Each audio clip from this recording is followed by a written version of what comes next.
नमस्कार dear students, आज आपके सामने इंडियन पोस्ट ऑफिस ग्रामीण डाक सेवक जीडीएस न्यू वैकेंसी 2025 को लेकर के फाइनली अपडेट देने आ चुका हूं। बहुत ही बड़ी अपडेट आ चुकी है न्यू जीडीएस की भर्ती को लेकर के, तो आप लोगों को इस वीडियो को देखना पड़ेगा एंड सभी को लाइक करना पड़ेगा। और चैनल पर पहली बार विजिट किया है, पहली बार आप विजिट कर रहे हो, वीडियो देख रहे हो तो सब्सक्राइब जरूर करें।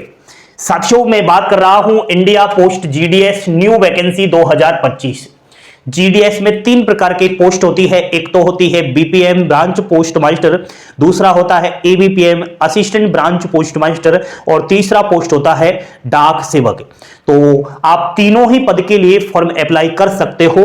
किसी की बीपीएम के पद पर नौकरी लग जाती है, किसी की एबीपीएम के पद पर, किसी की डाक सेवक के। सेंट्रल लेवल भर्ती है, आप सभी को बता दूं, और सरकारी भर्ती है, स्थायी भर्ती है।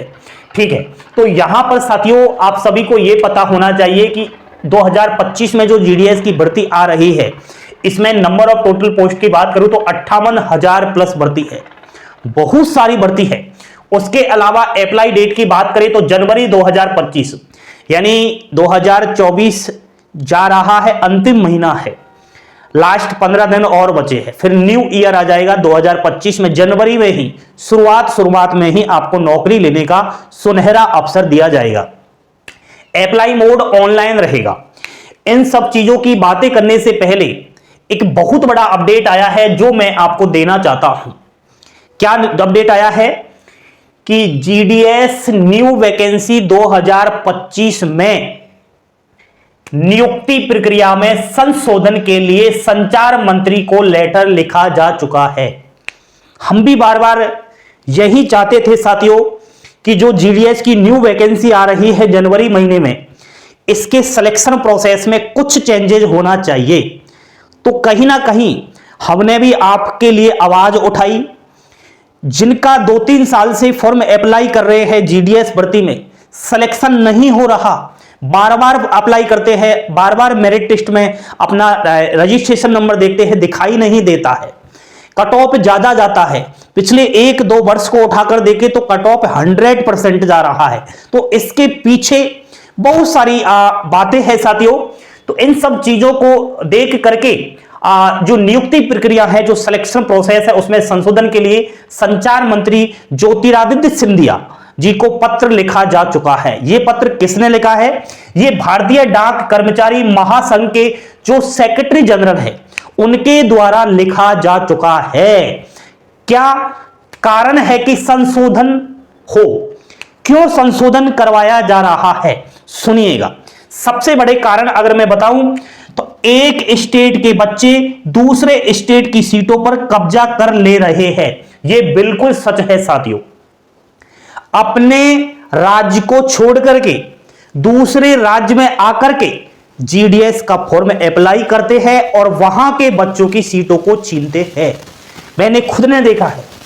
आप देखना, हरियाणा में, अकेले हरियाणा की बात करूं तो 100% वाले बच्चे जो कोरोना काल में प्रमोट हुए, उनकी संख्या लगभग 60,000 है। और यह जीडीएस की भर्ती हर साल आ रही है, तो परसेंटेज बेस पर सिलेक्शन होता है। ऐसे तो अकेले हरियाणा राज्य के लिए ही भर्ती है। हरियाणा राज्य के बच्चे वहां पर तो 100% कट ऑफ दे ही रहे हैं। उसके अलावा हरियाणा से आकर के राजस्थान, यूपी, मध्य प्रदेश, पूरे भारत के सभी राज्यों में फॉर्म अप्लाई कर रहे हैं। तो वहां जो लोकल बच्चे हैं, उनकी सीटों पर कब्जा कर रहे हैं। लोकल बच्चे की कितनी है? 80%, 90%, 95%। हरियाणा वालों की, पंजाब वालों की, दिल्ली वालों की और भी स्टेट वालों की जो कोरोना काल में प्रमोट हुई, उनकी 100% है। तो यह सबसे बड़ा कारण है कि नियुक्ति प्रक्रिया में संशोधन हो। क्या आप भी चाहते हो? नेक्स्ट, जाली प्रमाण पत्र का उपयोग।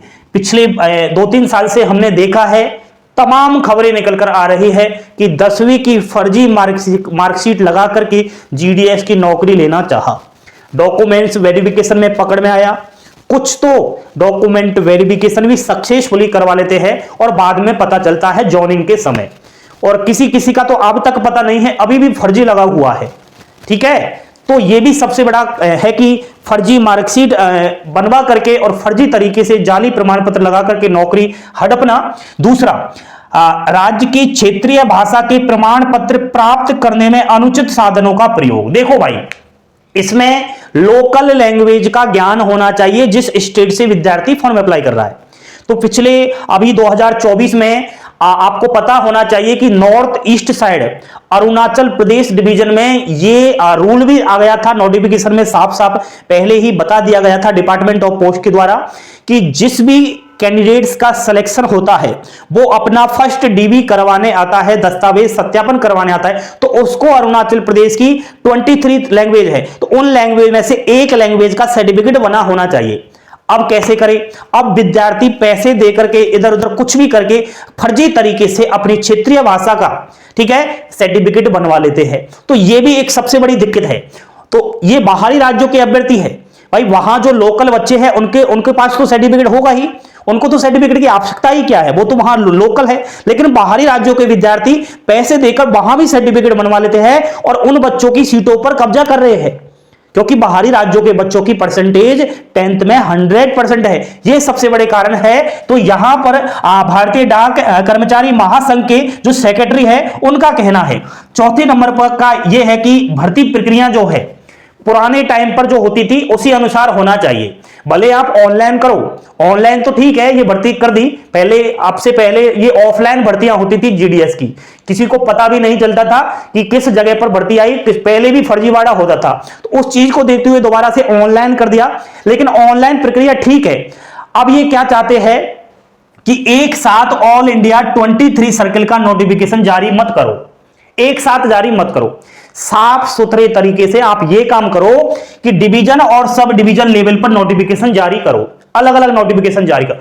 अपना जो भी अलग अलग राज्य है, आप सबको पता है, राजस्थान, बिहार, उत्तर प्रदेश, अलग अलग 23 राज्य है, तो वहां अलग अलग डिवीजन है, सब डिवीजन है, तो वो अपने अनुसार वहां का नोटिफिकेशन जारी करो ताकि वहां का जो लोकल बच्चा है उसको नौकरी में वरीयता मिले, बाहरी राज्य का विद्यार्थी उस डिवीजन में फॉर्म अप्लाई ही ना करे। ऐसा नियम यहां पर आना चाहिए। यह सबसे बड़े कारण है कि जीडीएस की न्यू वैकेंसी में नियुक्ति प्रक्रिया में संशोधन की। ठीक साथियों, आप भी कमेंट करके जरूर बताएं, ठीक है।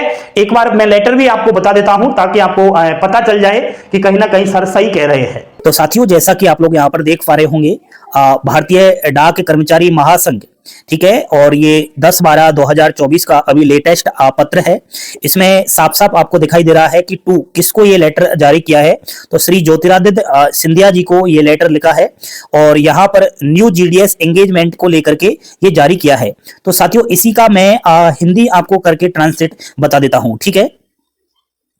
तो जैसा कि आप लोग यहाँ पर देख पा रहे होंगे, ये लेटर है माननीय संचार मंत्री भारत सरकार ज्योतिरादित्य सिंधिया जी को ये लेटर लिखा गया है। विषय क्या है? विषय के माध्यम से आप लोग देख सकते हो कि विभाग में बीपीएम एबीपीएम ग्रामीण डाक सेवकों की नियुक्ति प्रक्रिया में संशोधन के संबंध में, यानी कि जीडीएस का सिलेक्शन प्रोसेस के संबंध में लेटर लिखा है। इसमें क्या कुछ है देखिए साथियों, कि इस फेडरेशन को विभाग में जीडीएस नियुक्ति प्रक्रिया में विसंगति के संबंध में बहुत सारी शिकायतें संदर्भ प्राप्त हुई है, जबकि माननीय न्यायालयों के आदेश के अनुपालन में विभाग अखिल भारतीय द्वारा स्तर पर केंद्रीकृत पोर्टल के माध्यम से नियुक्ति कर रहा है। वहीं दूसरी ओर नियुक्ति प्रक्रिया में अव्यवस्था पैदा हो गई है, क्योंकि एक ही राज्य के आवेदकों ने हजारों किलोमीटर से अधिक दूरी वाले अन्य राज्यों की अधिकांश सीटों पर कब्जा कर लिया है। देखिए साथियों, जैसा कि मैं बात कर रहा हूं, एक राज्य का विद्यार्थी हजारों किलोमीटर दूर जाकर के अदर स्टेट में फॉर्म अप्लाई करता है जीडीएस का, और वहां के लोकल जो बच्चे हैं वहां की सीटों को छीन रहा है। ये सबसे बड़ी समस्याएं देखी गई है। दूसरा, उपरोक्त के अलावा जाली शैक्षणिक प्रमाण पत्रों, राज्य की क्षेत्रीय भाषा के प्रमाण पत्र प्राप्त करने में अनुचित साधनों के प्रयोग के कई मामले भी इस महासंघ के संज्ञान में आए हैं। उपयुक्त विसंगति को प्रस्तावित समाधान भी आपके विचार संलग्न है। तो लेटर आपने देख लिया, सच है ना? अब उस लेटर को किस तरीके से आप देखते हो कमेंट बॉक्स में मैसेज करना। बाकी दोस्तों, ये जीडीएस की भर्ती ऑल इंडिया लेवल चल रही है, मेल और फीमेल इस दोनों ही अप्लाई कर सकते हैं। आपको बताया कि 23 सर्कल से ये भर्ती आती है, तो 23 सर्कल में मान लिया जाए 11 सर्कल ऐसे हैं जिनकी भाषा हिंदी है, बाकी सर्कल ऐसे हैं जिनकी भाषा आपको बता दूं कि पंजाबी है, ठीक है, इंग्लिश है, या फिर अदर वहां की बंगाली वगैरह लोकल लैंग्वेज है। तो इन 11 सर्कलों में दोस्तों बहुत सारे बच्चे होते हैं। इन 11 सर्कलों में बताऊं, हरियाणा है, दिल्ली है, राजस्थान है, छत्तीसगढ़ है, पंजाब है, महाराष्ट्र है, झारखंड है, विभिन्न सारे हैं। तो ये एक दूसरे में आकर के फॉर्म अप्लाई कर रहे हैं और यहां पर मामला गड़बड़ हो रहा है, ऐसे है, ठीक है। बाकी क्वालिफिकेशन शैक्षणिक योग्यता 10th पास है इस भर्ती की, और बार बार ये भी सुनने में आता है कि ये शैक्षणिक योग्यता को बदले, लेकिन ये हो नहीं सकता साथियों। जीडीएस की क्वालिफिकेशन 10th पास ही रहेगी, इसमें कोई भी संशोधन नहीं हो सकता, क्योंकि जीडीएस का पद छोटा होता है और 12th जो पास कर लेता है वो तो एलडीसी पद के लिए फॉर्म अप्लाई कर सकता है, ठीक है। तो यहां पर ऐसा क्वालिफिकेशन में बदलाव नहीं हो सकता।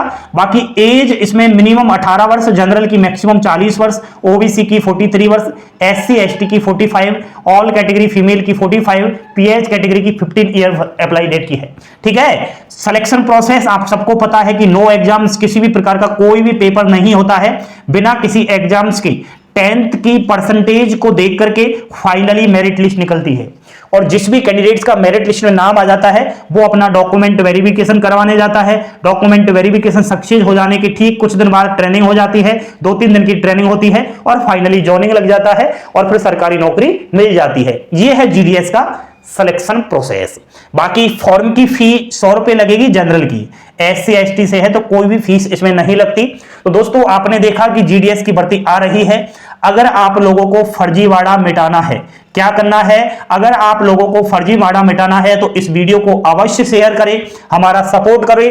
नहीं तो साथियों, जो आपने 2024 में 44,228 वाली भर्ती के लिए फॉर्म अप्लाई किया, अब तक 5 लिस्ट आ गई है, किसी भी लिस्ट में नाम नहीं आया। तो 2025 में जो जीडीएस की भर्ती आ रही है इसमें भी नाम नहीं आएगा, इसमें भी 100% वालों का नाम आएगा अगर आप लोगों ने साथ नहीं दिया तो। इसलिए हम ट्यूटर कैंपेन भी करने वाले हैं, जल्द से जल्द हम प्लानिंग कर रहे हैं उन गरीब बच्चों के लिए, उन 80, 90, 95% वालों के लिए, 60, 70% वाले बच्चों के लिए, कि उनकी जो सीटें हैं, उनका जो हक है उसको कोई और ना छीने। तो इसको लेकर के हम ट्विटर कैंपेन करेंगे, इंडिया पोस्ट ऑफिस को टैग करेंगे, संचार मंत्री को टैग करेंगे, पीएमओ को टैग करेंगे। तो आपको साथ देना पड़ेगा, क्योंकि ये आवाज अभी उठानी पड़ेगी, क्योंकि बड़ी जल्दी भर्ती आ रही है जनवरी में ही, अभी से ही हमें पूरा जोर लगाना पड़ेगा। नहीं तो दोस्तों पिछले टाइम भी हमने थोड़ा लेट कर दिया था, जल्द भर्ती आ गई थी, ठीक है, जुलाई में 2024 में। तो आप लोग बिल्कुल उठ खड़े हो जाओ और सपोर्ट करो। आज जो कह रहा हूं आपके हक के लिए कह रहा हूं, मेरा इसमें कोई भी फायदा नहीं है साथियों। आप अगर वीडियो को शेयर करते हो, लाइक करते हो, सपोर्ट करते हो, तो ये जो बिना परीक्षा भर्ती है, आपका जो 10th में मेहनत से बनाया हुआ परसेंटेज है, चाहे वो 80% ही क्यों ना हो, आपको नौकरी क्यों नहीं मिल रही? कभी सोचो यार, आप भी तो रोटियां खाते हो, आप भी तो भोजन करते हो, आप भी तो इंसान हो। सोचो, 1 मिनट के लिए सोच कर देखो कि मैंने 10th क्लास में 80%, 70% बनाया, मुझे इसमें नौकरी क्यों नहीं मिल रही?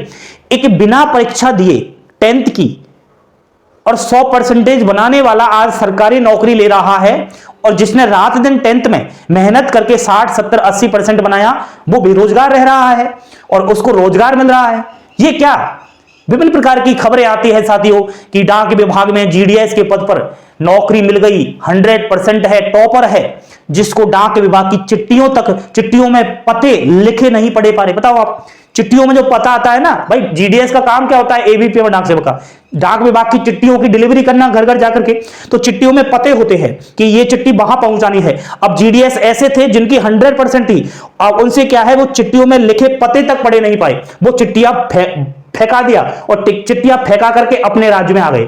बताओ, अब जिसकी वो चिट्ठियां थी उसको कितना नुकसान हुआ।